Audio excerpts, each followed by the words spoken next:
लेकिन बाबा साहब जैसे देश में आते हैं, उन्हें पुरानी व्यवस्था देखते हैं और कुछ दिनों के बाद नौकरी करते हैं, लेकिन वही भेदभाव की भावनाएं थी, नौकरी छोड़ देते हैं।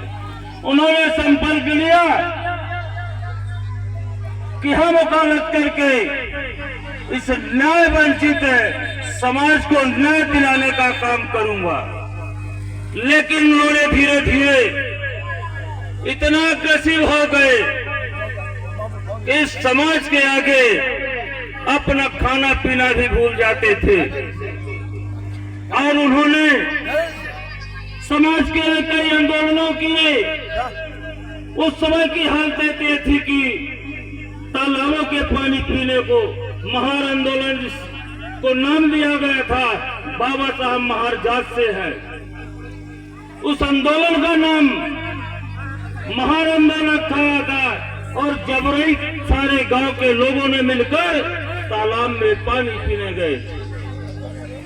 यही हाल मंदिरों का था, यही हाल आपके शासन और प्रशासनों में भी था। उस समय देश में स्वतंत्रता का आंदोलन चल रहा था।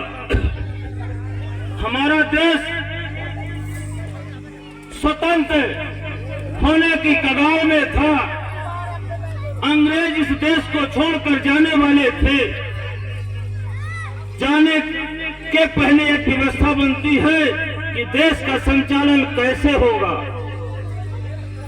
आपके यहाँ भी एक सरपंच, विधायक, कोई व्यक्ति अकस्मात मृत्यु होती है तो प्रभार जिसे कहा जाता है, उप सरपंच को दिया जाता है, किसी पंच को दिया जाता है। इसी तरह से देश की व्यवस्था चलाने के लिए प्रतिनिधियों की नियुक्तियों का विमर्श हो रहा था। बाबा साहब को प्रतिनिधित्व बनाए शिक्षा की देन थी। प्रतिनिधि बनाने का रीजन था शिक्षा।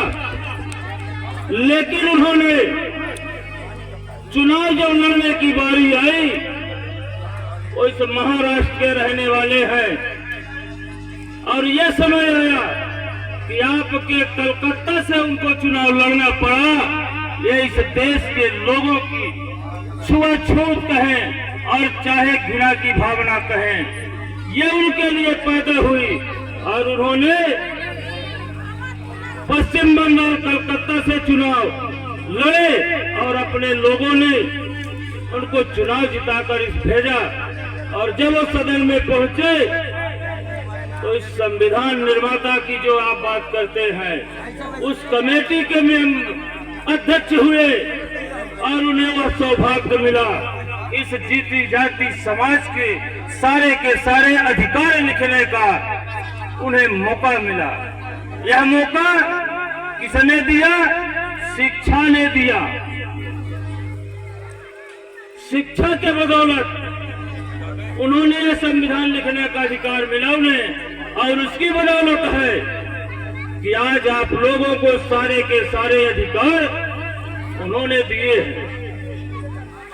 न तो वोट का अधिकार था, न महिलाओं को संपत्ति रखने का, कितना गिनेंगे, कुछ भी नहीं था आपको, और आज भी नहीं है। आज भी उस देश के, जिस देश के संविधान को विश्व मानता है कि भारत देश का गणतांत्रिक संविधान सबसे अच्छा है, लेकिन लागू करने वाले लोग अच्छे नहीं हैं, और उसका परिणाम है कि हम संविधान के लिखे अधिकार अपने